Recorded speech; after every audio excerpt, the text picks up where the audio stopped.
Good evening, this is Pine Leaf Needles, and welcome to LOTRO Players News, where we take a look at the latest news in LOTRO, and here at LOTRO Players.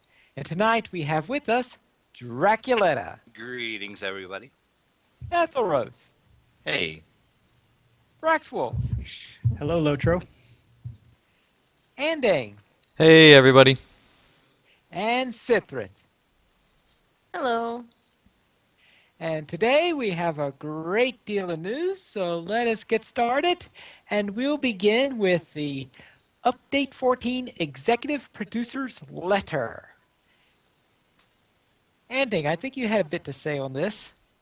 Yes, Pine Leaf. There was a lot that went on in the letter, and in fact, our listeners just listened to our emergency meeting where we discussed about all the various things that went on in this letter. And you guys already listened to that on the podcast, and there's a link below on YouTube for those of you that want to listen to our discussion on that. But it was a great producer's letter with a ton of information about some changes that they made to their game plan due to player feedback. All right, very well. And as a summary for those of you who are listening live and did not just hear that discussion, it was that there are no plans to raise the level cap a second time this year. Second is that they are making a modification to the legendary item system. They're adding a new system in there that at level 100 you'll be able to imbue your legendary item, which will lock its abilities and allow it to grow with you as you level. And finally is that they are now planning to start the Bjorning at level 1. And it will have its own starter experience, supposedly. Which is not a starter zone. No. They did confirm Right. that on the forums. Mm-hmm. All right. Anyone want to add anything else to that before we go on, since you've already discussed that? Well, you and Drac haven't. Yeah, if you and Drac have anything you guys want to say about your opinions on things like no level cap happening, I know Drac doesn't necessarily like that. If you want to talk about that a bit, Drac. I just really think it's a mistake to not do the level cap now. Because you're gonna have a whole other zone, so what are you gonna do? I mean, what's the purpose? I mean, other than to see the new area that's going to be coming, what's the purpose of doing the content? Because you'll be at level cap. But they'll have a new epic battle. Yeah. Don't even get me started on that either. But Pine Leaf, I don't I think you just- need to join Draculetta's marketing team anytime soon. It's another one you'll have to do as well, Drac. yeah. Like I said, don't get me started on that one. But yeah, I just really think they're making a mistake by not doing a level cap again. I can't see their logic in it. I'm sure. Well, let me ask you this. Do you think it's worth the LI thing and the Bjorning thing? Because they said that that's why they're doing it this way. The LI, yeah. Yeah, it's a tough one. The LI changes, I guess I can kind of see not doing a cap because you can actually get your LI how you want it now and not have to decon it. So okay, I guess. And then again, I'm not seeing the whole logic in the Bjorning starting them at level 1. I'm apparently in the minority about this. I agree with you too, though. Apparently there was a big uproar about it starting at 50, but I don't get that either. Yeah, real quick, I wonder if if there's a silent majority, or if this was the actual majority that wanted it the other way around. The majority doesn't care either way. Yeah, that's probably true. I personally was really against the Bjorning starting at level 50, and there was a multiple page thread in the player suggestions forums for a while asking them to at least give the option of starting at level 1. So Yeah, I just wonder if there's going to be a multi-thread page thing now that they announced this, which there's already a discussion kind of sort of forming about that, so it'll be interesting to see where that goes.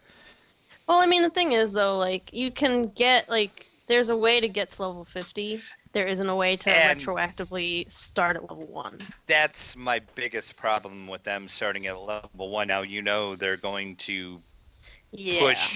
push. Well, they've been pushing it with the Well, shield run, too. It's kind of it's weird, but yeah. going to be worse now with the Bjorn. It's like, oh, you don't want to go 1 to 50? Here you go. Spend this money and you can get to 50 right away. Yeah, but at least you've got the choice whether you want to spend it or not. I mean, nobody's putting a gun to your head and forcing you to buy the Valar thing. Well, I don't think anyone was putting their gun to their head and saying you have to create a Beorning at level 50. I don't Yo. think guns are a thing involved in any of this process. But you didn't have a choice before. It started at level 50, period. That was it. You did not have a player Right, choice. that's what I'm saying. Right. Like, Right, I can. it's like, before they announced the level 1 thing, like, I said I would be willing to pay more if I got to start at level 1, but that wasn't an option. But now, it is.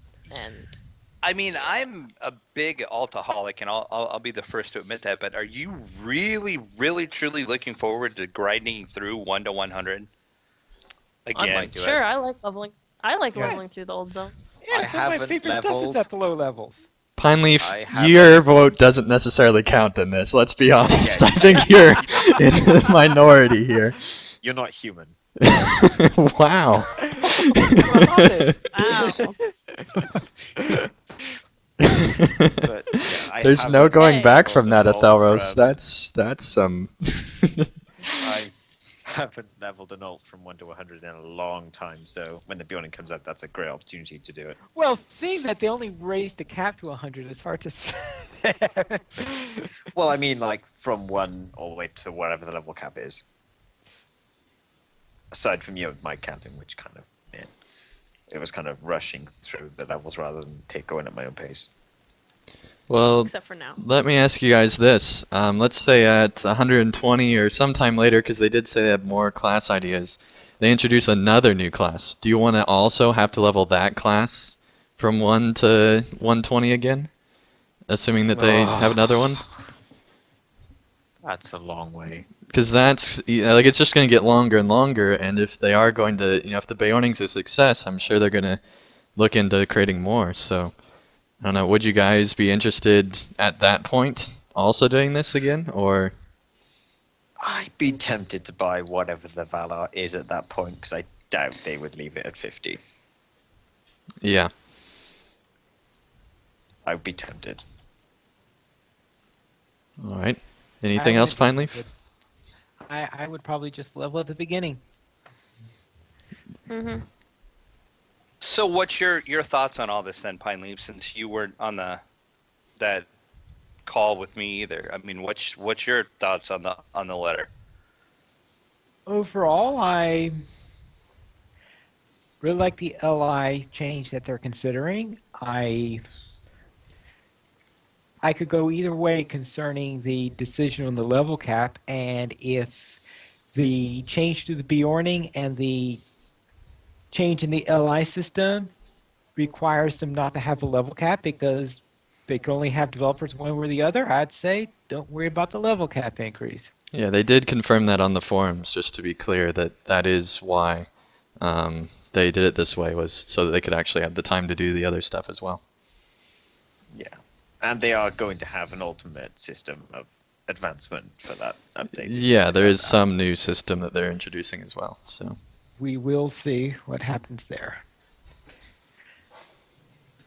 All right, any other comments on this matter before we go on? Because there's an even bigger set after this. Yep. All right, then let's go to the Rowan Q&A session where he talks about a few other things because, of course, people ask questions and there's a response to the matter.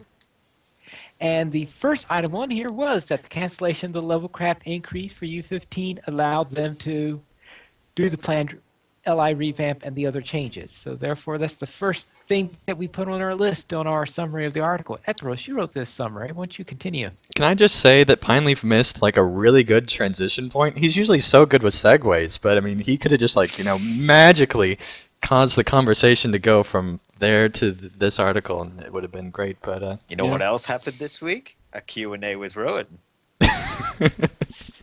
That was a good segue, I thought, Wow, Ross. he's gunning for your job finally. He is. Someone had to do it. Anyway, yeah, there was a Q&A with Rowan.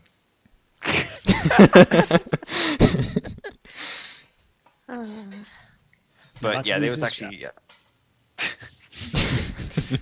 yeah, I'm not sticking with that job.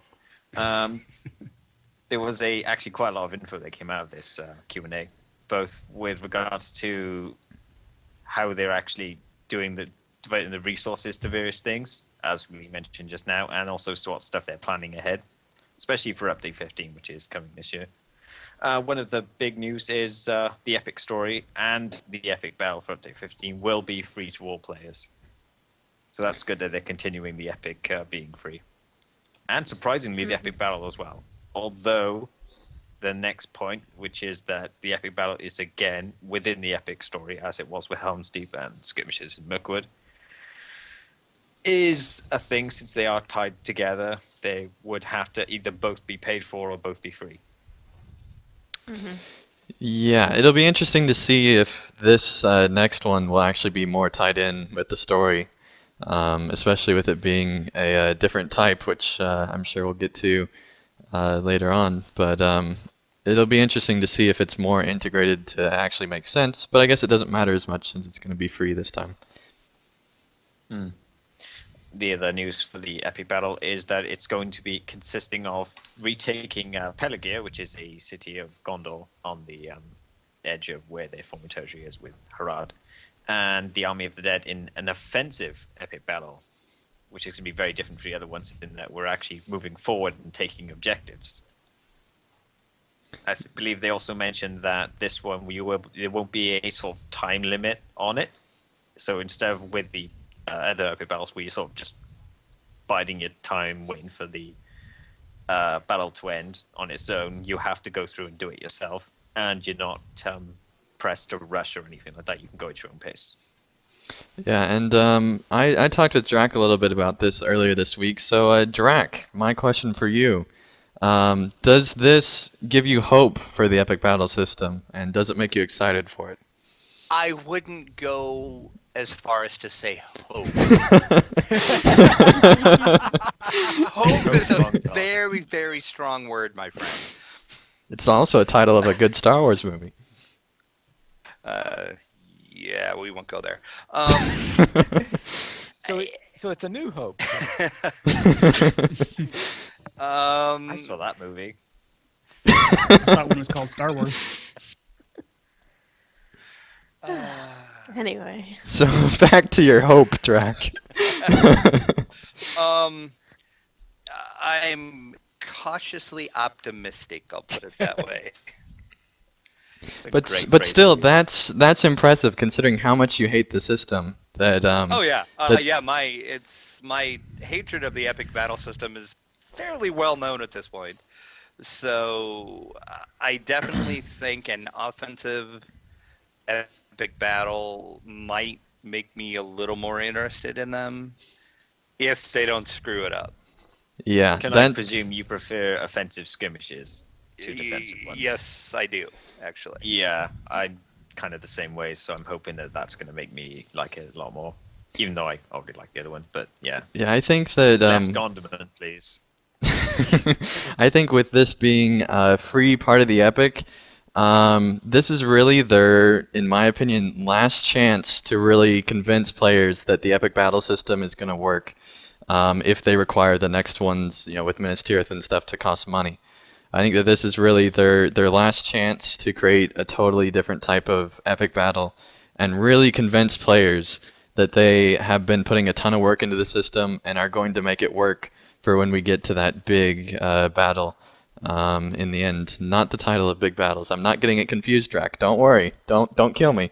It's Epic Battles. But yeah, once we get to that next Epic Battle. Yeah. My only fear in all of this is they're getting dangerously close to Minas Tirith. So whatever they do now is pretty much, I would say, going to say how they're going to handle Minas Tirith, and they Yep. cannot screw Minas Tirith up. Mm-hmm. To an extent, anyway. I mean, this is, as you say, an offensive one, but when we get to Minas Tirith, it's back to defending things again. Right, but they could learn a Well- lot of things from this one and what players like to try to make it work for Minas Tirith. Yeah. Certain things they could learn from, yes, but in the end, you're not going to be able to go through and take things as you would before. Well, on Pelennor, the Battle of Pelennor goes back and forth all the way through. Yeah, we could be taking. There might be multiple epic battles that we do, and some of them might be defensive, and some of them might be offensive. Yeah, I'm sure there will be multiple, but I think that you're right. I think we will have defensive and offensive. It makes sense for the story that's there, especially with this one. You know, we're going to be working with Aragorn going through there. I'm assuming that there will be another one when Aragorn arrives at Minas Tirith that will probably be doing offensive again. Well, just bear in mind that unlike what the movies show, and I do like them, it's that the orcs never actually break through the front gate and actually enter Minas Tirith. Only the Witch King does, and then he leaves. So there's not actually that much of a struggle inside the city in the books. It's mainly just on the walls, I think, and that's it. And obviously a bunch of catapults flinging things around. Yeah, Turbine Right, but I plays mean- with the lore before though, so they might go the movie route with it. Right, and Like, we for did ex- defensive stuff on the wall for Helm's Deep, anyways. Mm-hmm.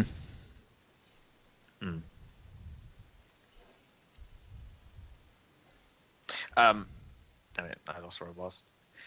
Update 15 will also have another landscape group area like we have with Tarling's Crown in West Gondor. And according to Rowan, it's actually very, very difficult. They've actually required like a full proper group with healers and tanks and all that. I thought he was Which, talking about actually- Tarling's Crown when he said that one. I could be hope wrong. it's not worse So- than that. Tarling's Crown is very painful. I tried to do it with a group earlier today, and we got destroyed.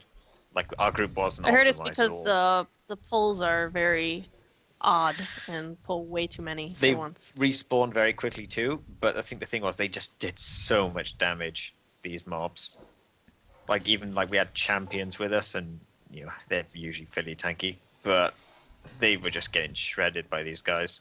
So I'm thinking that yeah, they've definitely souped up these group areas. It's nice to see them continuing with it though, because I did like the Limelight Gorge method of adding landscape group content.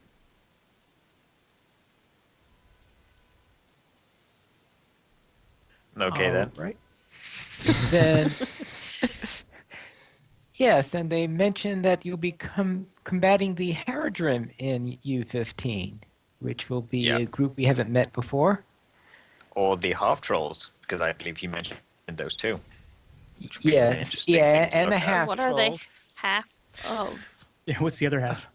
I'm guessing want to human, which is not a pleasant know. thought, to be honest. Yes, and That's terrifying. though I think they said something that this particular group of Haradrim won't be having Oliphants with them because they came by ship. Is that what I heard? Right, Yes, I yeah. believe But that's the he case. did clarify later that future areas there's a good chance that they will be there. It's just that this area they're just not there in Yeah. the lore. Yes, So future areas it would make sense because they obviously did bring Oliphants through on the other side of the Anduin But that was as through Frodo and Osgiliath, I Fransol. believe, wasn't it? Yeah, through Ithilden, yeah. mm-hmm. But in this particular area, they were coming by ship, and yeah, elephants are hard to transport by ship. I can imagine. I'm sure people have done it in the past, but enough for an army. I haven't. And Oliphants, Oh, okay. which are like Yeah, elephants are bigger than regular elephants. You're right; they're even bigger than elephants. So therefore, yes, they would be rather. Especially in difficult to Peter deal with. Jackson's world. Yes. Well, yes, but even Tolkien said that they were larger than any modern elephant. Right, yeah. yeah. I like how you used he modern also- there.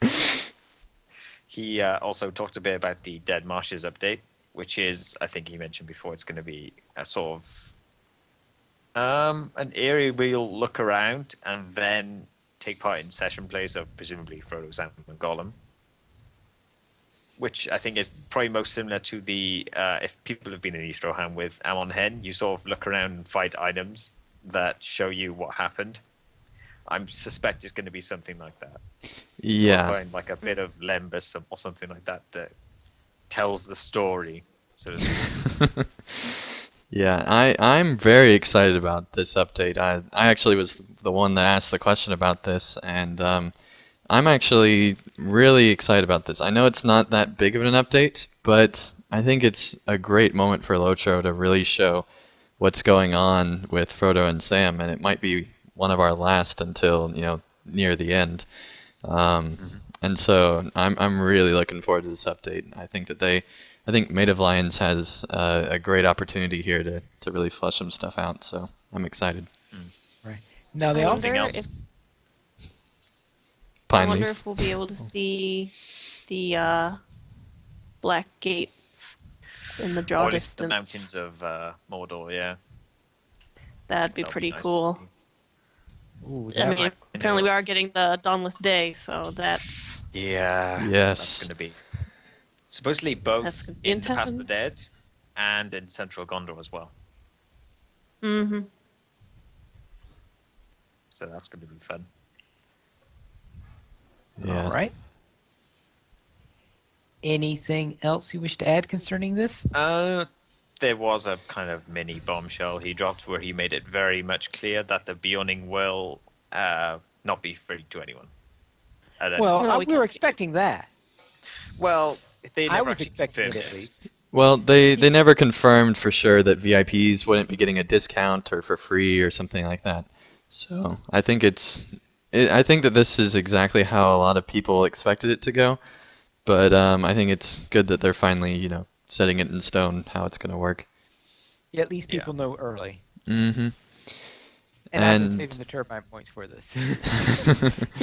Right. His little side comment there was, "It's a class," which kind of indicates we charge for classes. Yeah, which Yeah, that's is expected. I'm not at all surprised by that. The amount of time that they're having to devote to it, especially now that it's 1 to 100, that's going to be, a lot of time and a lot of employees, using up their budget. So I'm not surprised by that. One of the well, it wasn't the final thing that he talked about, but he does give us a look forward to even further rather into the future of LOTRO, where he tells us that basically Minas Tirith is going to be broken up into two parts, where there's the Siege of Minas Tirith in 2015, and then the Battle of Pelennor Fields in presumably early 2016.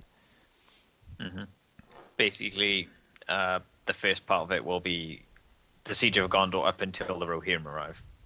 Mm-hmm. So And that's that's going to be where- depressing. If we thought that Wildermore was depressing, that's going to be a depressing note to end on.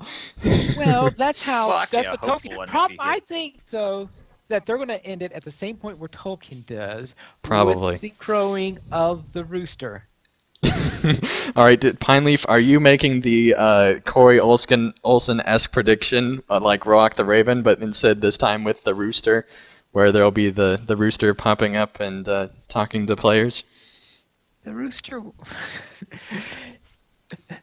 No, see, the entire thing is because at the end of the battle of the Siege of Gondor, you hear the crowing of a rooster, and the dawnless and the endless dawn starts to break, and you have the first rays of sunlight, and at the same time you hear the horns in the distance of the arrival of the Rohirrim. That was a Right. great chapter of the book. So there Oh, is yeah. there is hope at the end, and that's the point Yeah. of it. So it's not a depressing cliffhanger; it's one of hope. Okay. There I you go can- then. I can definitely see it either way. It'll be Yeah. interesting to see how that all works. I am surprised though that they are splitting it up into across different years, even if it's probably not separated by that many months. I mean, it is. Thinking about it, it's not too surprising considering the sheer amount of work it would take to do both. Right, The yeah. whole Minas Tirith siege and then Pelennor Fields. But when you It's- think about the fact that they've yeah. never done anything like that before, I thought it was kind of surprising. But I am really excited now. The fact that they're really spending their time in Minas Tirith, because that's probably going to be the the maybe just at the end of 2015 and then continued over into 2016, and so there's going to be a lot of great story through there, I'm sure. Just spending time in Minas Tirith during its various stages. Yes. Now, of course, all this has to do with the future of what's coming up in the future. We have to, of course, now address what's coming up now. Update 14 was released on Monday. And Sithrit, what do you got to say about that? That was a segue, Pineleaf. Uh, um, update 14 was good. I'm not sure why you're asking me specifically, but You wrote I the liked it. article. That's how it works. You No. wrote the article. Oh. The release notes article. Oh, right. The release notes. I didn't write the release notes, but I formatted them. You must have figured you read them if you formatted them. Right. Okay. I get it. Okay, so West Gondor is a thing now. Although now I'm looking at the article and it says West Gondar, so that's the thing. So apparently I failed at formatting these. It's only been out there a week. Don't worry about it. Oh, great start. So yeah, West Gondor, we've got Blackroot Vale, Lamadon, Havens of Belfalas, Dol Amroth, all sorts of quests there, of course. New volume to the Epic Stories with Volume 4, starting with Eowyn in Dunharrow. We've got the Essence system, which is a new thing. It's not fully implemented, but you can still get socketable items, which, you'll get a piece of armor and there'll be some it'll say like empty slot or empty socket, I don't remember which, on the piece of armor. And I've gotten essences as world drops. I believe you can barter for some, and there's other various ways of getting essences that they plan on introducing later as well. And basically it's just like creating your own armor stats. You pick what stats you want, put it in the armor. Ta-da! Ta-da. So they're slowly implementing that. And of course, also the level cap has been raised to level 100. So that's really cool. It's double what it was when the game launched. Big milestone. Yes, it is a big milestone. This is just me, but I think the no more Pima wolf cripples should have been of special note. Yes. Because that's been an annoyance for as long as I've been playing the game. Oh, yeah. Just have they still have like a 1 minute cripple that stacks on top of itself, and they will spam it at you. That's just great. Yep, deeding for wolves was always a problem, but not anymore. Hooray. Yay. So, yeah, we'll say that. Yeah, no more wolf cripples, yay. That's the Well, thing. there are wolf cripples. It's just that they Well, there expire are after wolf 9 cripples. seconds out of Not- combat. Right, they're not the, insane wolf cripples that existed before. So, yeah, there's also the City Watch of Dol Amroth. I haven't gotten there, so I can't really speak a whole lot to it. Maybe someone else can talk about that. Something about server unlocks. I'm not 100% clear on that, because, again, I've just been trying to get through the base quests as it is. Anybody? Thoros. I'm not 100, so I won't be able to tell you. Yeah, I have a feeling that there aren't too many. Is anyone here 100 yet? Nope. No. Nope. Okay. Ooh. Yep. We're Okay, taking well, our that time. answers that. Oh, no, I'm not. So, We'll get to that in a Okay. minute, The game Thoros. doesn't Yeah. want we'll it. get there. I'm not going to go through the whole release notes because there's a lot of them, Oh, no, especially don't there's a need lot of class changes. There's a lot of class changes, so I would definitely recommend checking out the release notes and looking up your class, because there's quite a few changes. If And- you've logged in, you might have noticed that you have to re-specialize and redo your trait trees and all that fun stuff. There's been some tweaks to epic battles and stuff. Right. Yeah. So Oh, therefore there's that. World Channel now. That's a thing. Oh, Oh that's yes, There's there's a a world channel. socially sanctioned World Channel, and that's interesting. If you've been playing for a while, you might know that there is a player-created channel that you can join called GLFF, or some other servers have different names for it, like Unity or Global or whatever. And that was always kind of a little weird because not everybody would join it, and I guess because it was a player-created channel, there was problems with enforcing community guidelines on it, and people were erroneously using GLFF number like log because whenever you log into a player channel, it tells you how many people are in it, and people were using that to judge how many people were online on a server, which is not a good way to judge No. population for a number of reasons. So now we have World Channel. And World. Especially considering that the GLFF sometimes on some servers made themselves look like a bad environment. So many people probably, if even if they knew about it, might not have subscribed to it. Well, and depending Exactly. on which world chat on which server you join, it's still some Right. interesting Like, conversations, we'll say. yeah. It's way worse than GLFF ever thought about being. Oh yeah, yeah, because On Land But at Revolt, it's not least bad actually. GFs I've can, actually, Athelros, do there more were some things. cases on Landerville where it actually did get pretty bad, even on I've Landerville. been on there for for a few days, pretty much since launch, playing obviously Question and During all that. In short bursts, there are certain people who turn up and start saying things like that. What you expect. during But I think adventures, it was that's very interesting today. yeah. It's like aside from those like short occasions, it's generally pretty decent On in my Landerville. experience. On Yeah. Brandywine, totally different ballgame. I've Yeah, been surprised. Winfolo's not been too bad, actually. Yeah, I was going to say the same surprised. thing. Maybe it has something to do with the smaller population, but I have not seen anything offensive at all in World Chat on Winfola. Yeah, I mean, I didn't subscribe to GLFF on Winfolo because people were like just nasty and it was all whatever. But they seem to have calmed down for World Channel for some reason, which I'm okay with. I'm guessing all the more louder people left for Possibly. Brandywine. All right, very well. And those are the release notes for Update 14, and Anding would like to give us his first impressions on it. Yes, Especially- and oh, you weren't done with your segue. That was probably going to be great, Pineleaf. I'm terribly sorry. Go ahead. But yeah, I wrote up an article about my first impressions of the new area, and I have to say, really enjoying it. Particularly one of the early session plays you get in the first region is just absolutely amazing, and makes all the other quests worthwhile. Not that they weren't, but it does a fantastic job. There's the new landscape of Gondor. There's, from the Paths of the Dead to the sea, there's all kinds of these new, all sorts of new art and various places to explore. There's patrolling ships, which are amazing. I love those things. Whichever dev did that needs to get a raise. Um, One thing that I don't necessarily like, although now that I'm in a little bit further, I'm not necessarily sure that this is the case.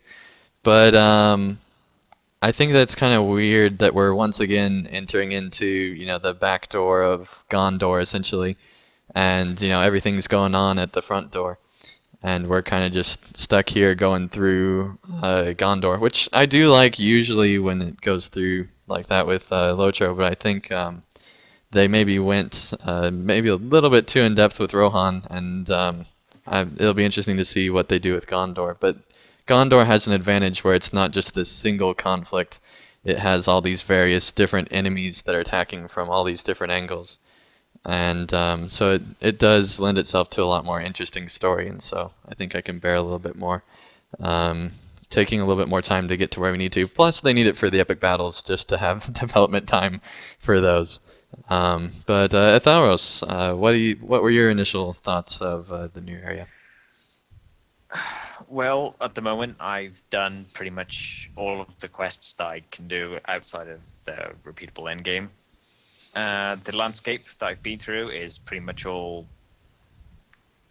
they've topped themselves again, pretty much. I think aside from maybe overdoing it on the heads and wings in Dol Amroth, they maybe could have removed a few of those Yeah. a bit, maybe, perhaps. But aside from that, it's really good. Um, the sheer amount of screenshot material in that zone, it's way above anything else they've done. Yeah. I know there's this one cave. This might be spoilers, by the way, but Should there's I I feel like we should turn just my put sound off? I think we should. big spoiler tag over everything. Yeah, but I think we should save any major spoilers for the review show. This is just kind of our first It's- impressions. Well, yeah. well, I'm just saying there's this cave in a certain area that has a certain group of people in it, and it looks great. That's all I'll say. Okay. And that's incredibly vague, but I can't go any more into it without spoiling it. So, but yeah, landscape is great. The epic I thought was okay. It wasn't knock my socks off, but I think that's kind of pretty much the same as the other volume one or volume book ones, because none of the others really were that impressive to me, except maybe for 3. Yeah, Because I know I was watching you go through volume 2. It has a very slow start as well. Yeah, I mean, basically they reset mentioned- the story, they reset the difficulty, they basically, reset the whole game when they start a new volume, Like- it seems. You mentioned how volume 4 sort of like shovels you straight into Gondor without so much as a reference to what happened before. That's pretty much what volume 2 did. Yep. It's just like, hey, I'm a dwarf and we're going to get to Moria. And that's it. Okay. Let's go. Pretty much. But yeah, it's pretty good. It introduces some interesting characters, and I can see they're sort of planning out. They see these plot threads going. I'm curious as to where they'll go. It's a good enough start, I think. It's a good stable foundation for a story they're presumably building. What about the other quests in the region? What do you think of those? The quests or landscape quests, I'm very happy with those. I think they're actually better than the epic at this point. The I agree. writing is pretty much on top form, and it introduces some very interesting characters. I don't know if I want to say his name without spoiling it, but since a new side, who knows who I'm talking about? Yeah, I I'm don't a big fan. wanna mention it. There's a guy, and he does things. He's from a certain group of people who generally aren't considered friendly. But Yeah, he I is like the friendly. way they've played with the enemies we're fighting in this one aren't really. It's not like, oh, they're orcs, so they're bad. The end. They're Like, kind of I feel like Dunlending-ish, kind of. yeah, Not they're so kind of much, Dunlending-ish, but I feel like I don't know. I like them better than Dunlendings because I don't know. I don't want to go into it too much. I can't. Spoilers. So, There's a guy, and Life he's is hard. funny, and he's interesting. Sithrith, why don't you go ahead and give your first impressions? Yeah. Well, like I was just saying, I really like the landscape quests. I also agree that I feel like the landscape quests are more interesting than the epic stories. The epic story, to me, feels kind of more like the epics and landscape quests we've had in the past, where it's like, go talk to this person tells their story, kill things, go back, they send you to someone else, they tell you their story, rinse, repeat. Oh, Whereas, I don't want to interrupt yours, but that go ahead. reminded me that the one point of the epic I did like was the session play. I don't know if people have gone through it yet, but there is a session play that is there. Yeah, there is a session play, and that's pretty cool. Their session fact you play have is a generally choice. pretty great. The fact they gave you a choice, I think, is unique in all the session plays they've done. Yeah, Especially and since it's not like a story. It's not like super important kind of choice. It's just It like doesn't affect anything now. It just shows you the two Right. different perspectives. it doesn't, unless but it shows when up later on. well, there's that, but at the same time, it's like it's a choice that you don't expect coming, and so when you get it, it's like, Oh, oh wow, and then you'd like, have to really think about it for a second, and then move forward. But yeah, I really, really enjoyed that session play in that first early area. Mm-hmm. I'm pretty sure I made the same choice at first that everyone else did. Yeah, I'm pretty sure most people made that choice. That'd be very One or vague. two people out there. But yeah, Zinger. yeah. Yeah. There's this dude and he's like, whoa. And then there's one that thing is like, woo. That was my dramatic interpretation of Zinger's comment. But yeah, I've been liking Update 14 so far. The landscape quests are definitely great. And yeah, the screenshots, there's just like endless amazing screenshots. Like I feel like at any point while you are playing in Western Gondor, you can just stop, turn off your UI and take a screenshot, and it's going to be awesome. It's just really hard to find a place that isn't pretty in Western Gondor. Unless it's raining, because it does rain an awful lot in this area. It does, but see, the thing is, I even like the rain. Like, I feel like they've upped their cloud tech, and even the overcast skies look pretty and realistic now. Yeah. So that's. But yeah, I've only just kind of started questing in Belfala, so I'm not too far along. But everything I've come across has been pretty awesome so far. Okay, Brax. Okay, I'm trying to figure out. This is just initial impressions, right? Yep. Yeah, it's just initial impressions. Because my initial impressions of Helm's Deep were pretty favorable, but when I did it 3 times, then there wasn't a lot of staying power there. My initial impressions of this update are very favorable. Really, really enjoying the new landscape, enjoying the questing. The questing flow is very, very good. The auto-bestowed quests are done well. There's a soft spot in my heart for Gondor. That's where I created Braxwolf to be from. So it was kind of a homecoming for him. I felt like as he crossed over the border of the Path of the Dead and saw Gondor again for the first time.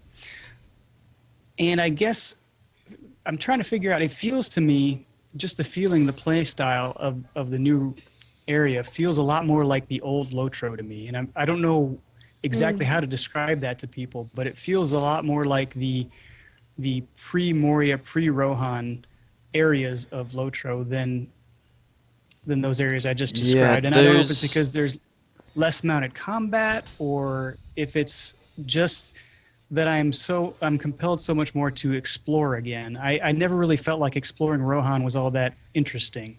I think there's a few reasons. They don't just point you out to places, for one. It's more just because a lot of it's much more rural than previous areas, whereas we had been getting to, like Moria, that's, just kind of all crafted to have like certain paths and things like that.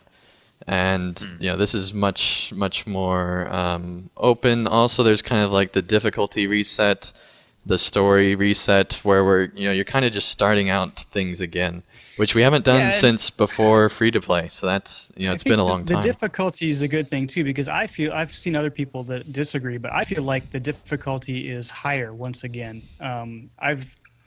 I don't know if it's because the mobs are typically a couple levels above you, or if it's because they lead you into areas where there's multiples. But it does seem like my morale bar is sinking a lot quicker than it is. I would say it is. It's harder. Mm-hmm.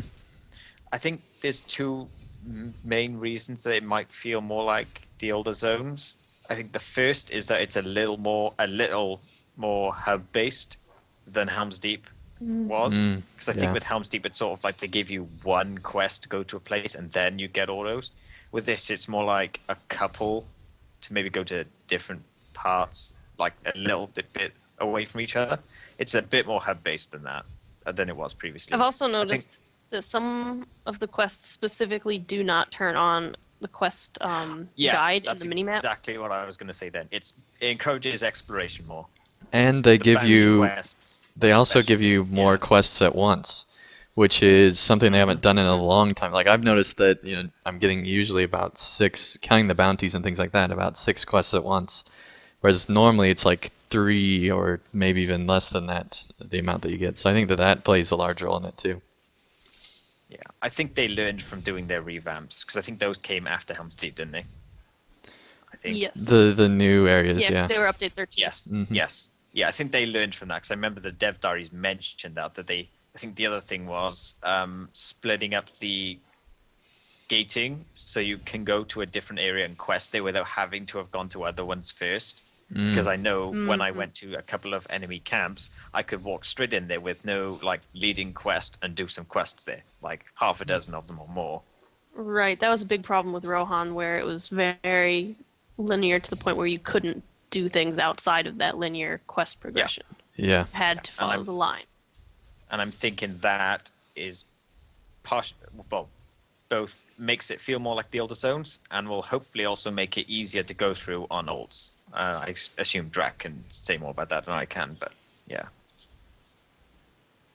Anything else, Brax? Yeah, so I like it. I mean, my initial impressions are that this is probably my favorite zone to come out since Eastern Rohan and possibly even before. Yeah. Yeah, I think I'm in the same boat. Drac, what do you think? I can't really add that much different than what everybody else has said. And to answer your question, Etheros, yeah, I'm running 4 characters through right now. So it is, and it's not. It doesn't seem like I'm repeating the same quest over and over again, if that makes sense. Even though I am, it's the way it progresses and everything. It doesn't seem like I'm doing that. The one thing I can add that nobody's touched on, which I'm surprised nobody said anything, is the music is amazing. It's good, yeah. And I realize, and then again, we all know it's not Chance Thomas, but it's really, really good. They're using a lot of violins, which I think is a really nice touch. Yeah, they're definitely using that new acoustic room or whatever that they just built at Turbine. Yeah. So that's definitely a plus. The only problem I've noticed is that sometimes, occasionally, like the nice, pretty harp and violin musical cutout, and the Hobnanigans music starts playing, and it drives me up a wall. Yep. All the Helm's Deep epic battle music. Mm-hmm. Yeah, it's In like I start Lamadin, hearing they those play two, that. and I just immediately turn my music off because I can't stand it. Yeah. Especially the The Hobnanigans, battle 'cause it's just music like, too. ugh. The like in combat music was very strange. Yeah, Like, I it don't felt like sort the of in-combat music. sad compared to like most other combat music in the game, which is sort of bombastic and Mm-hmm. a lot of drums in it. This one's kind of seemed like solemn compared to that, Yeah. which I thought was interesting. Yeah. I appreciate that it's different and that they're trying to do something different because I do get kind of tired of hearing the same music over and over throughout all the zones, especially with combat music. So I appreciate that they're trying something different. I don't think it's ideal, but I mean, as long as they don't spam it for I the think next part couple of of the problem zones. might be that you only hear the first 20 seconds most of the time because of how short the fights are. Yeah. As a captain, I don't have that problem, but All right. Well, Pineleaf, why don't you give us your thoughts and then close us out of this section? All right, very well. I have only gotten through the first area so far since I am doing a blind playthrough on my YouTube channel, which of course means I won't be able to go past it in any of the other characters until my YouTube character goes through, and that of course is slowing me down because I only have so much space on my disk drive to hold videos. Therefore, I've only seen the first zone. So far, what I see seems to be very good. You've got a very nice, beautiful landscape. And I did see one Corsair so far. Okay. And they Was it a good experience? Well, he attacked me, of course. Well, that wasn't very nice of him. But at least I know. But yeah, I do like what they did with the Corsairs. That seems to be very good. Unfortunately, I haven't been able to listen to the music because I don't play the music because I don't play music on band because I'm doing the YouTube videos and all that stuff. So therefore, I haven't heard all this wonderful music that people have been hearing. But so far, it seems to be a very nice zone. The only thing that bugs me is not about Western Gondor, but about a bug that was introduced concerning the skirmish captains. The skirmish captains, the skirmish intros, there seem to be a lot of skirmish issues for some reason. Yeah, so therefore I'm going to have to. I won't be able to train my soldier until that gets resolved. But hopefully they'll get a 14.1 or a 14.01 out soon that will correct that. Quick, Turbine, before Pineleaf melts. Goes into withdrawal from lack of skirmishing. He will. Yes. Like, it'll be terrible. Like, Now, speaking of the music to Lotro, I believe Brax has an article about the Utah Symphony. You nailed that one, Pine Leaf. Yes. Very cool thing here. And as announced on the Facebook page of Chance Thomas, who was the longtime composer of Lord of the Rings Online music, going back to Shadows of Angmar, Mines of Moria, Riders of Rohan, all of the classic tunes that you hear throughout the game, basically announced that his theme for Rohan, I think it's called, which was part of the Riders of Rohan expansion pack, is going to be performed by the Utah Symphony as a part of a video game concert performance that they're doing on September 6th of 2014. And the real cool part is they've actually asked Chance Thomas to come and guest conduct the piece for the Utah Symphony. So he was very excited about that. And also thought that it was interesting that at almost the exact same day that we saw this announced, the executive producer live stream, one of the questions was, are we going to see any more Chance Thomas music? And the answer was kind of, well, yeah, we've been in conversations. So it sounds like maybe they're walking down the path of bringing Mr. Thomas back in to do some more LOTRO music. I will prepay. I will prepay for the music if that's what it takes to pay Chance Thomas to get here. I will prepay for my copy of Chance Thomas's soundtrack if that is what it takes to get him back. By the way, there is a link in the post. If you are in the Utah area, I don't know if there's an area for Utah, but if you're in the area, you can still purchase tickets for this event. And it sounds like it's a pretty cool deal. They do all video game music with the Utah Symphony for this night. So it'd be pretty fun to see. Yeah. Is that in Salt Lake? Yes, Salt Lake City. Okay. All right, that concludes our major news section. Now we, of course, have our weekly store sales. Drac. Free sample of the week, skill and Slayer Deed boost ×1. Use coupon code STA7. STA7. As with all codes, you get one of those per account, so choose wisely. This week's sales, 25% off quest packs. Just a note, this does not include the new West Gondor quest pack. Mithril coins also on sale, 100% XP boost for 1 hour, and max morale and power scrolls on sale as well for 25% off in the Lotro store. You're going to need that XP boost. Just saying. All right, then. And that concludes the Lotro news for this week, for the game news. And yeah, so we have some weeks where we're well off before this point, and we're just finishing the first segment. For now, we go into the players' news. And we'll begin with a poll of what is your favorite zone? Starter zone. Yes, starter zone. Yes, okay, yes. Your favorite starter zone, yes. So, early on, like about halfway through the week, there were actually some interesting results to this poll, and then it kind of got to where we all expected it to go. But early on, Arid Lewin was actually in the lead for like the first 2 or 3 days of the poll. It was only by like 1 vote, and it kept like getting tied and staying Arid Lewin. And then the Shire finally pulled ahead near the latter half of the week. And there's still only 5 votes separating.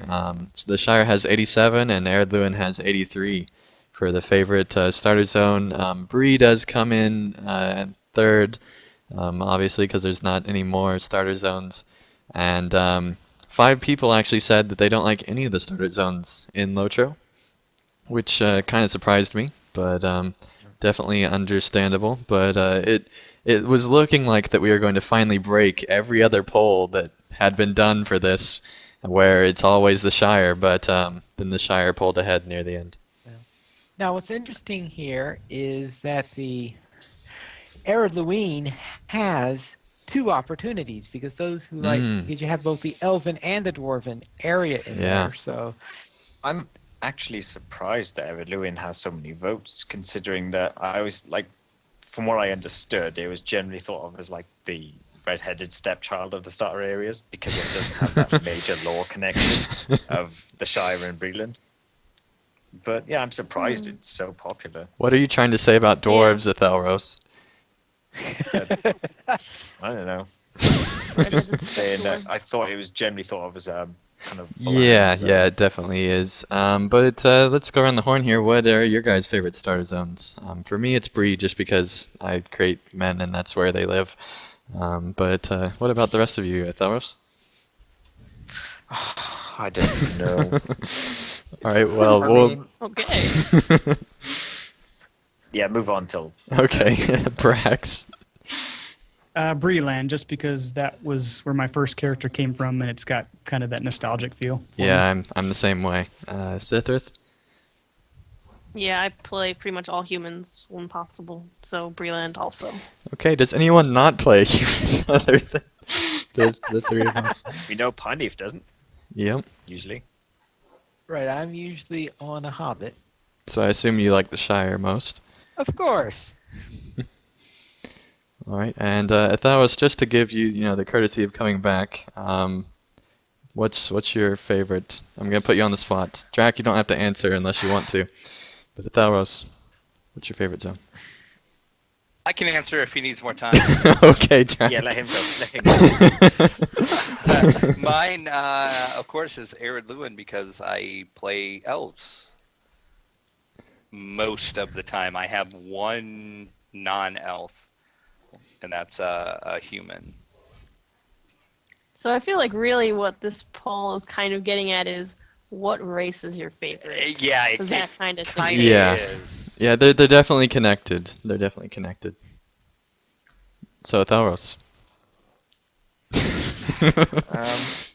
The Shire's great. I mean, it has like some interesting quests, but those pie quests just drive me insane. Yeah, I'm there with you. Eridwin's kind of has the interesting snowy aspect to it, but it's a bit bland in terms of the quest content. So I think Breland, I have the most memories of that place, and Bree, on its own, I think especially after its revamp, it has to win it for me. It's just so many memories of that place, nostalgia-wise. Yeah, Lillicate from the chat says the Shire exclamation point, which is really no surprise considering how much she loves hobbits.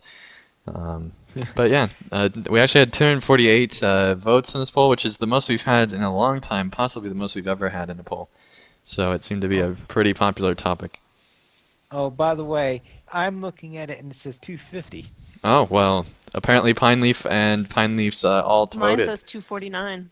Mine says 250. Okay, so it seems But that's like a it game went we up. can play later. Yep. What does the poll say? Theros, I don't need to go to your parties. They sound pretty boring. But You expect anything else? well, you are known as Eeyore, so All right, very well. Now we'll go in. There is a new piece of fan fiction that started, The Family Line in the Wake of the Raising. And that is Tim a new writer? yes, Tim is a new writer because there's a note in the show notes that you should be reading Pineleaf. And I think that it's awesome that we're still getting new writers. We actually got 2 new ones this week, which we'll get to in a second. But it seems like LOTRO's really been bouncing back. We've been getting a lot of people returning back to creating the various series that they were doing. We're getting new people asking to write for the site. It seems like that LOTRO is really bouncing back, and people are really getting back into the game with Gondor, which really didn't happen as much with Helm's Deep. So it's interesting to see kind of how the player base goes through. But anyway, Tim did start a new series on the site since he is a new writer. And it is a fan fiction series, and it is amazing. It takes place in Rohan, and it is just pure awesome. It keeps you excited through the whole thing, and I recommend everybody check it out. He does a great job conveying this first part of the story. And I just also want to chime in real quick and say it's also really awesome because it is a Rohan-based fan fiction. And the thing is, a lot of the fan fiction that gets written about LOTRO usually either is Hobbit stuff, elf stuff, or takes place in Breland. So it's good to see fan fiction taking place in some of the newer, later zones because you don't really see a whole Definitely. lot of that. Definitely. All right, very well. And our other new writer this week is is D. Jinzali. Yes, our good That's- friend Estelle Ali. Oh, Esta Ali. Yeah, that's not what his writer name is on the site, but that is Estelle Ali that is bringing the poems because he does do poetry, and he is actually bringing a poem to us through here. And Pine Leaf, the best part about this weekly series is that it just about guarantees that there is a poem every week. And so if you go down below Gandalf's picture there, you can see the poem that was sent in by a fan to Ali. Surprise.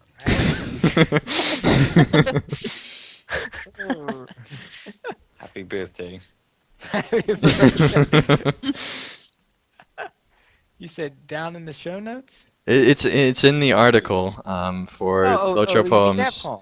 and it's at the Yeah, bottom of of course his there'd be a article. poem in Lotro Poems. Yep. Yes, I have seen that already. Okay, sorry to confuse you, but if you would please grace us with your reading. Very well. Olorine, when all the hope was lost, when when all the hope was gone, he came, like a beacon of light in the shadow of night, his mighty ancient sword of flame, his pointy hat and long beard, smoking his pipe weed, riding his white steed. He is loved by all, not feared.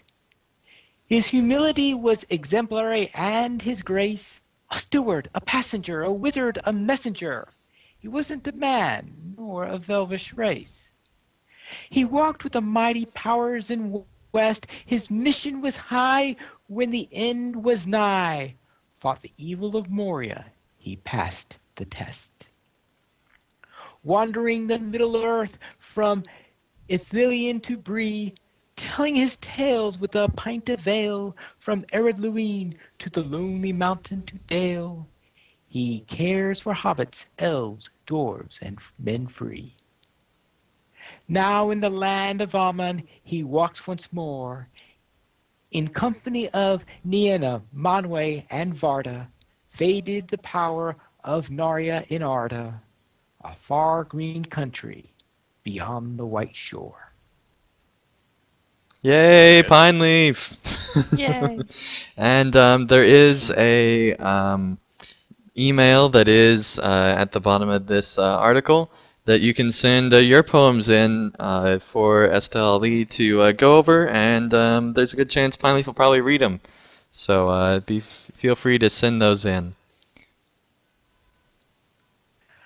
All right, very well. Then we'll now go to Anday. Something about Volume 1. Now that we're starting Volume 4, sounds like someone's finishing Volume 1.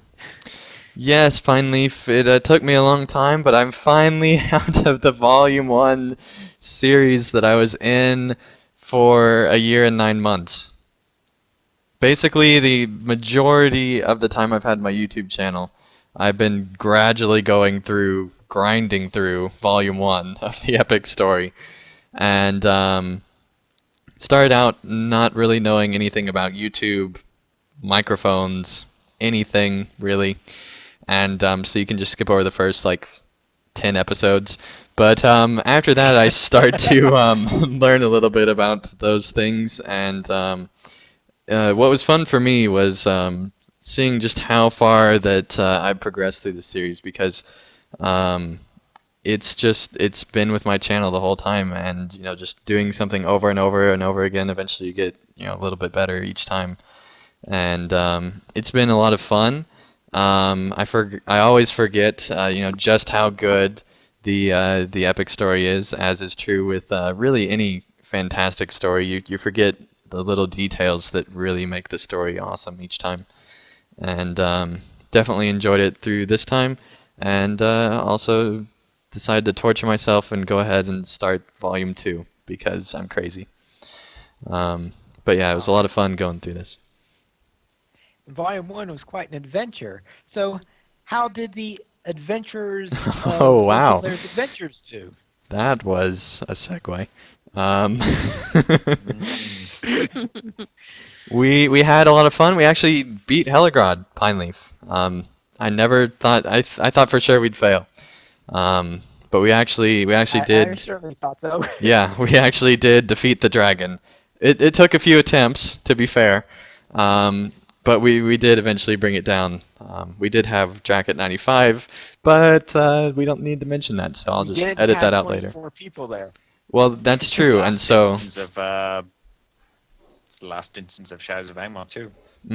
Yep. So we moved into Moria this week on the show, and Apropos. and are having fun going through that. So. In addition to that, we also had a new episode of LOTRO Academy, episode 96. Don't talk about siege turtles. That show's still around?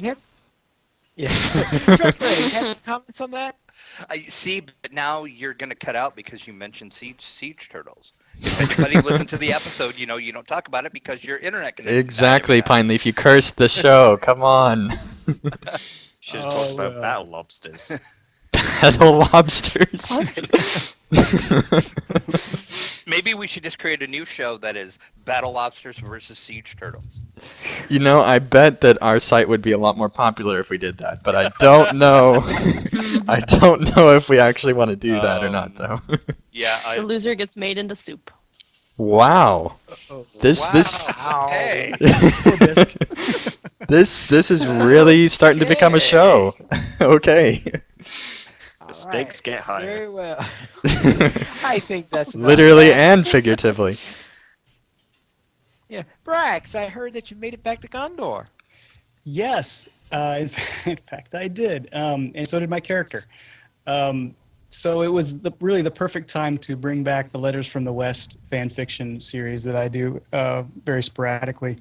The cool thing I think about this letter was that really leading all the way up to this, most of the letters from Braxwolf to his sister have been kind of either in a very dark place because of their surroundings or kind of confused as to what's going on around them. And the tone for this particular letter was much more hopeful. He's now survived the siege on Helm's Deep. He's seen the strength of the Rohirrim, and he's entering back into his homeland, which he was banished from in order to assist in the darkness there. So it was a much more hopeful letter. It was much more confident.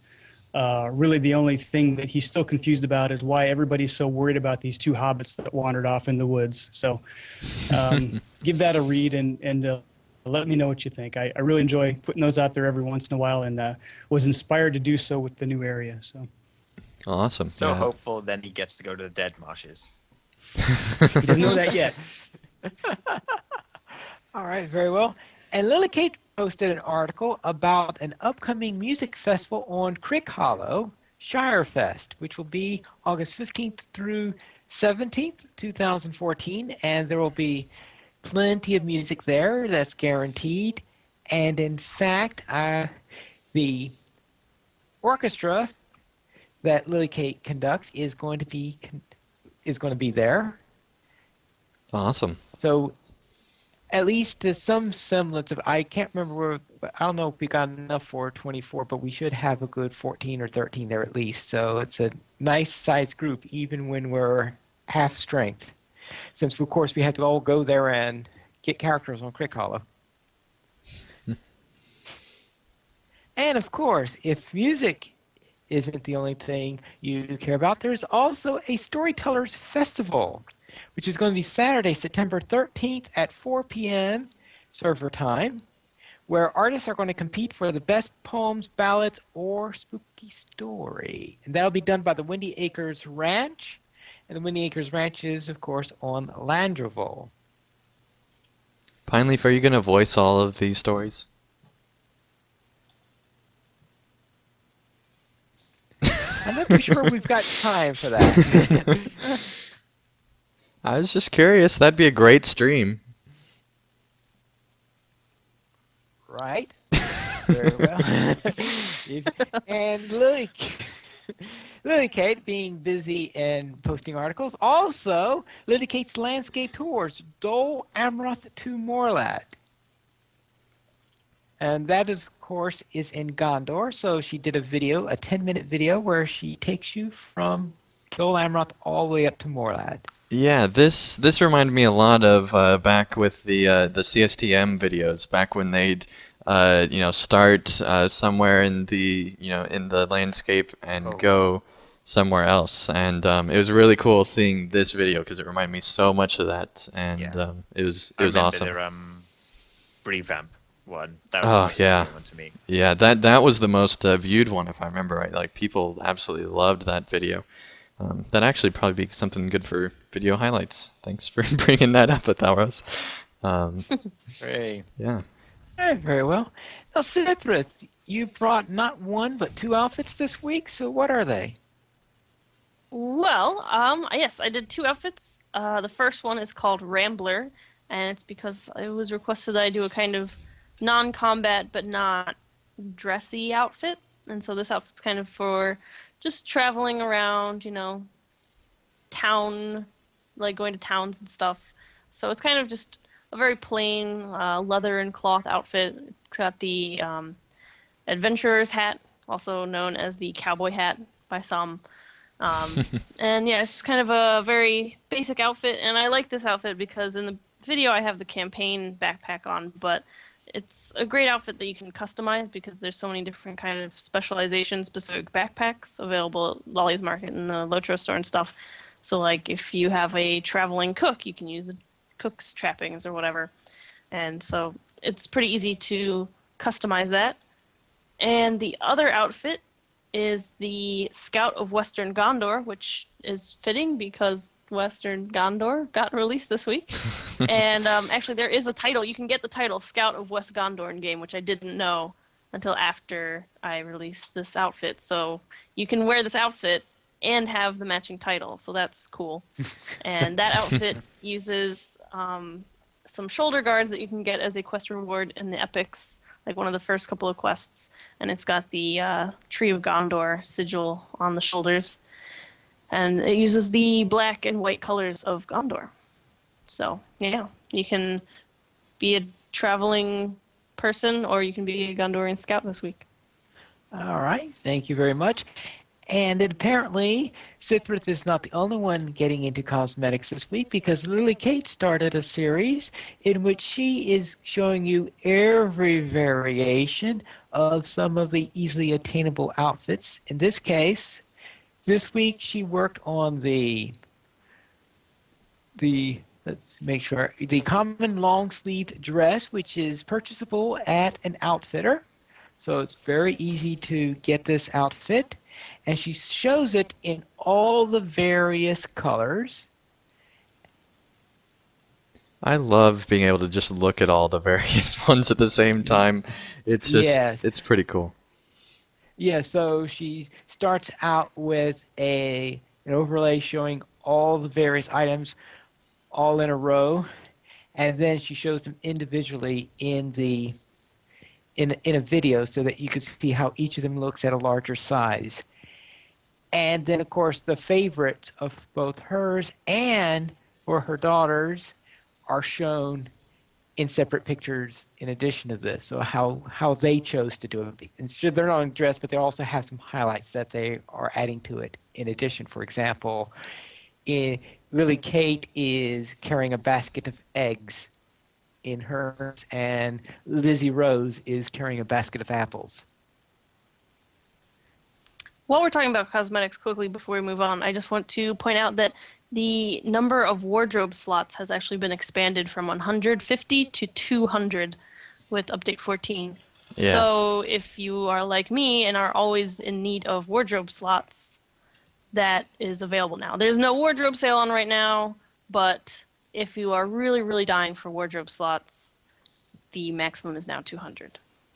All right, very well. That's something to take into account. Thank you for that information, and I'm sure that as soon as it does go on sale, there will be plenty of people buying a large amount of wardrobe space.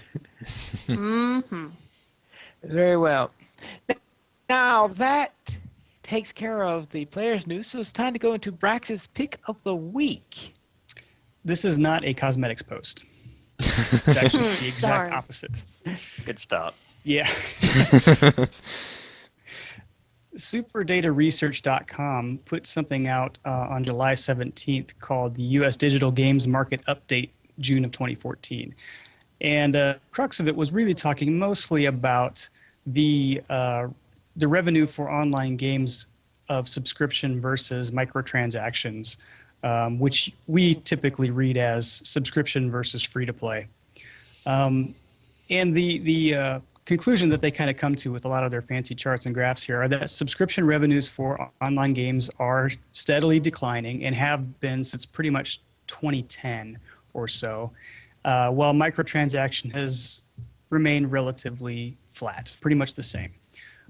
So overall revenue is kind of going down for online games, but it was actually pretty inflated around 2009, 2010. So kind of to be expected. The thing that I found really interesting chart right at the top that shows subscription-based MMO titles and the amount of revenue pulled in and market share for each one of these. Now, for some reason, there are several games listed in this chart that are typically thought of as free to play. Rift is in there, as is Lord of the Rings Online and Star Wars The Old Republic. The most interesting thing to me was that Lord of the Rings Online comes in at number 5 on this chart with a revenue of $104 million for 2013. That was last year, the year that we had the Helm's Deep expansion come out that seemed like everybody or a lot of folks were fairly down on when people started predicting the end of LOTRO. And yet they pulled in $104 million in revenue and hold on to a 4% market share of MMO subscription-based games, which doesn't sound like a lot at 4%, but considering that the only MMO above 10% is World of Warcraft, it's really not too bad. Now, keep in mind, revenue does not mean profits. Revenue just means the amount of money you've taken in. It doesn't. You still have to pay your staff, and it's very possible that the profits of Lord of the Rings Online is lower than some of these other games. But as far as the amount of money coming in, they were still bringing in a lot of money in 2013, over $100 million. Yeah. So I tend to think that financially, this game is probably still in pretty good shape just by looking at those numbers. And that's what really interested me the most about this article. Yeah, I would like to also point out we also don't know how much Warner Brothers takes from the cut for based on development back into the game versus actual like pure profit. So just like to point I'm that out. taking a little bit of a leap there. I mean, we don't know anything other than revenue and market share, which is, that doesn't really tell you how financially healthy something is. But I was surprised to see it that high on the list. That gives me a little more confidence that things are going better than possibly the unofficial forums might have you think. Right. And I see that it was just above Eve. Yeah. Yeah, I'm and surprised that Rift is so low. Yeah, that's actually. what really above surprised me. Eve and above Rift, right? I'm surprised that Elder Scrolls does not even show up on the chart at all. Well, this was Well, 2013. it's So big 2013. MMOs. Oh yeah, good point. Yeah, this was last year. Sure. It does mention for Elder Scrolls Online that they are actually holding their subscriptions a lot better than people thought. It says they've got 770,000 subscribers still, even after that month period has expired. So that's as of June. So they aren't predicting the end of subscription anytime soon, but the revenue for subscriptions does seem to be declining, which makes sense because there's been a lot more free-to-play competition come into effect since 2010, 2011. Yeah. Mm-hmm. And this kind of once again shows just how big World of Warcraft is. I mean, Yeah. it has almost 10 times the revenue. Yes. Still huge. Mm. Almost Yeah. 40% market. They also don't show, I guarantee you that Activision does not let them put even half of that back into the game. So, I mean, it just because they're making a ton of money doesn't mean that it's, making a better game, which is something I do want to point out. All right. Yeah, throwing money at a game also doesn't necessarily Yep. mean it's a good game. Star Wars: The Old Republic. Yes. Yeah. Yep, but a good pick, Brax. Yes. Very well. Now let's go to the news beyond LOTRO. And the first of these is the Nazgul Part 3. Yes, finally. And- I believe that this is the last section of this series, since he did start another new series this week. But definitely awesome if you're even remotely curious about Nazgul lore, or the lore of Lord of the Rings. This is just fantastic. There's some great images in here too. Just a great article that goes in depth on the lore. Yeah. Seeing that includes the Battle of the Pelennor Fields, yes, I would think that would be the end of the series. Most likely. Although he seems to have something else planned. Well, that's The Yeah. last sentence of his article is the thing to go by. Well, yes, there is that. And especially considering that he now has a series started called A Necromancer Above All, Part 1. exactly. And not going to spoil who the necromancer is for those Hobbit movie fans that just have no idea. But Oh, ouch. but that wasn't meant as a slight in any way. I just don't want to spoil it for anybody. Sounded like it. No, I was being legitimate. I really don't want to spoil it for anybody. But I'd Well, recommend. They don't say that in The Hobbit anywhere. That's only mentioned in The Lord of the Rings. Exactly. All right. Very So, well. anyway, this is another fantastic article with more great images of the great lore that Tolkien has made, and just summarizes it and puts it into nice bite-sized pieces for people to digest. All right. Very well. And now we'll go into our starter zone. Thank you, Pine Leaf. I always wanted to say that.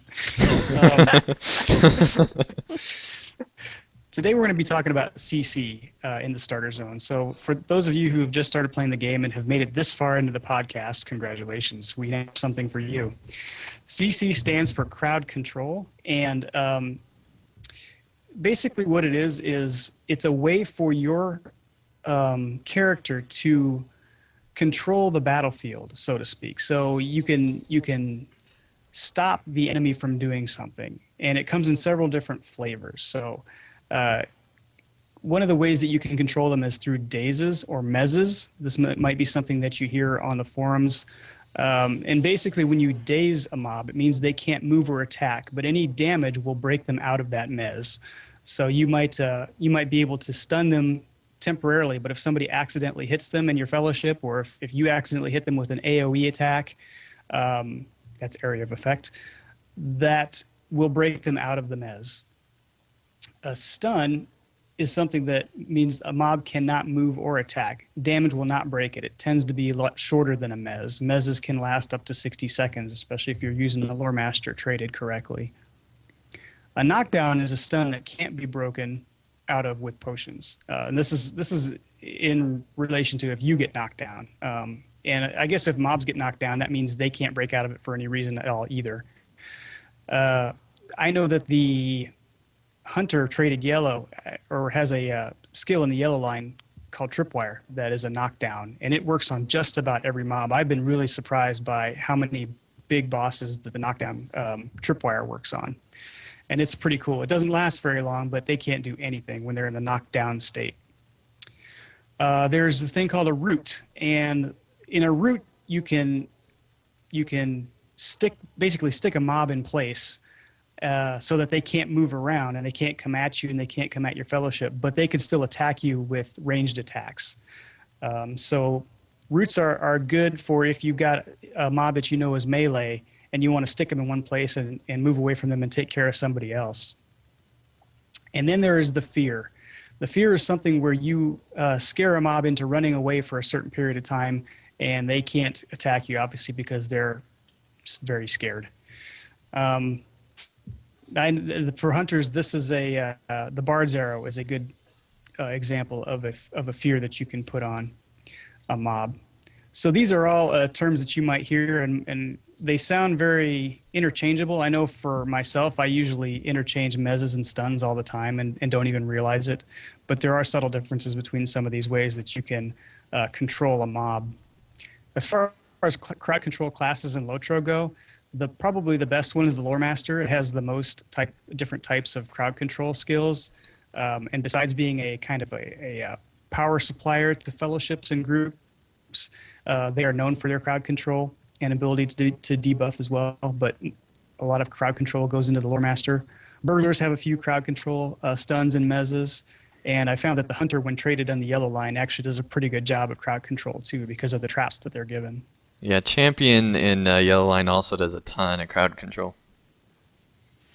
Crowd control is mostly useful when you're in groups, but if you have a squishy class like a Lore Master and occasionally the Hunter, it is good to be able to CC some foes when you're doing solo landscape stuff as well. So that way you don't have to be taking damage, especially like if you're a single target character like a burglar or a hunter, where you can't do a lot of AoE damage. You'll be taking damage from one mob while trying to burn down the other. Well, this allows you to control one of them, take down the guy that's moving around, and then go back to the guy that you've CC'd. It's very useful in landscape from that perspective. All right, thank you very much. And now we'll go into our donations for this week, unless there are anything else someone wants to add before that. Very well. This week we did not receive any donations, but we would love your support. To help LOTRO players, simply go to the donations page where you can help support the podcast of LOTRO players and also help support the site. We have $5 and $10 mentions where you can donate and get the mention on one or all of our active podcasts for an episode depending on the amount. For $5, you will get a mention on the podcast of your choice. For $10 or more, you'll get a mention on all of our active podcasts. As for feedback, we have a review from Mr. Helpful, who left a 4-star review on iTunes. Re-review. In just a few episodes, this podcast has started to make the most of its giant array of hosts. Seriously, I don't know of any podcast with this many hosts. When things are clicking, the distinct viewpoints and humor of each host comes through, and the time definitely seems very well spent. I love the new segments too. Yeah, thank you very much, Mr. Helpful, for helping us make some adjustments to our show and make it be better quality. So thank you very much. He lived Very up to his well. name. Indeed, Yeah. that was. Mm-hmm. And now we'll have a featured comments. Mermir left a comment on the producer's letter article. Oh, wow.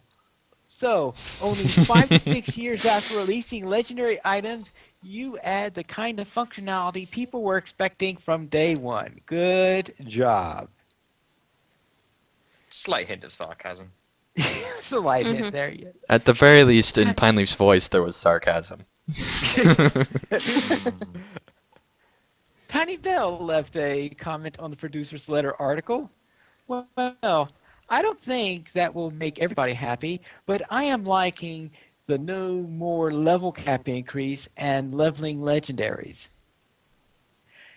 Goblin's Bane left a comment on the producer's letter article. You see a trend here. Yeah, it's almost like there was Well. news.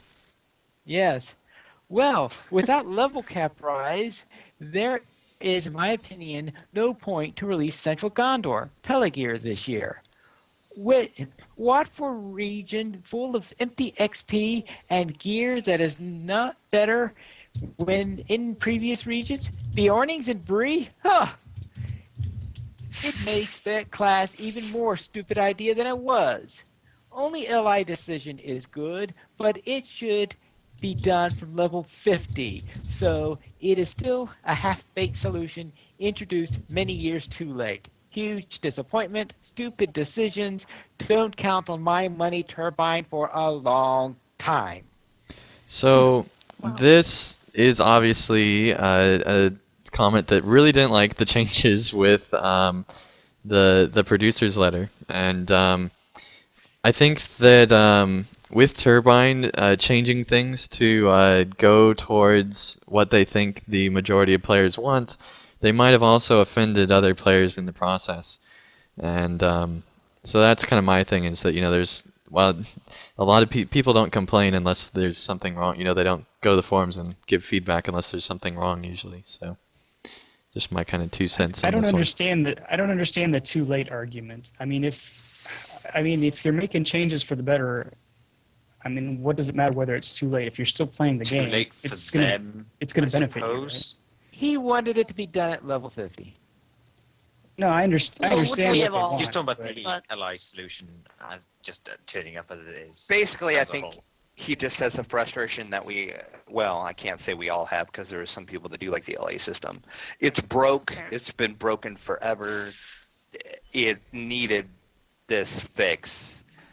And I don't understand why it took them so long to do this fix. Yeah, my If main this even works. right. My main issue though from the beginning is that what they said it was going to be is not what it is, and even the way they described it after the fact was still not what it is because they act like you have this special item that you're going to hold on to, and that just never happened really.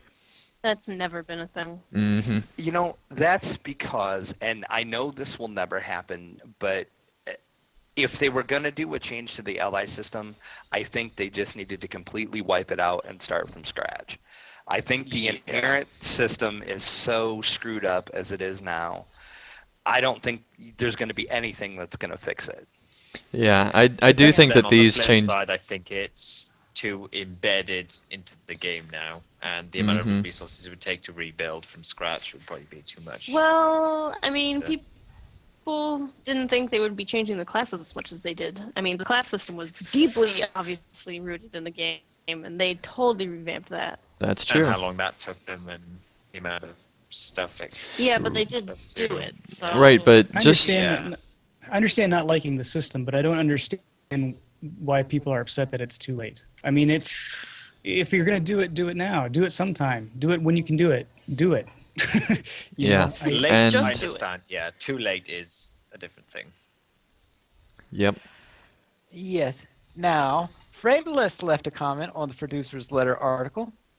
I'm concerned about the loss of flexibility in Long Island, in legendary items by locking in their sorry, I lived in Long Island for quite a number of years. LI means Long Island to me. I can't wait for the Long Island revamp.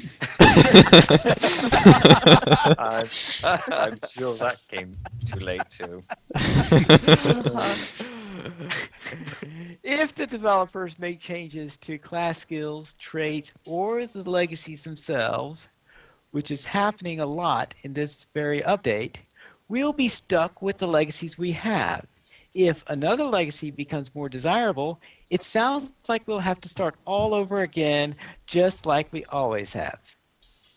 Which is a good point, but bearing in mind that they've only just announced this, and they've already said they're working through this with the players council among other alpha testers and all that stuff, I imagine they're going to bring this sort of thing up. So given how early in the development it is, I'm not too worried about this at this point. At the very least, it opens up discussion because before this, they weren't even up to making improvements to the system based on player feedback. They just kind of closed off, really any type of player communication on this system. It was just kind of the thing that they just would not talk Before- about. And now Although they're. they thought it was fine. Well, that's Yeah. what they said. I don't think that every Yeah. single developer at Turbine thought it was fine. That might have been the case, but I find that very unlikely. But I mean, my main thing is this is going to finally allow some type of change and just discussion, and actual a promise of actual change in the update 15. of some sort, even if it's just at the end. And so hopefully they do create something better so they can get player feedback for it to be expanded to the whole thing. Very well.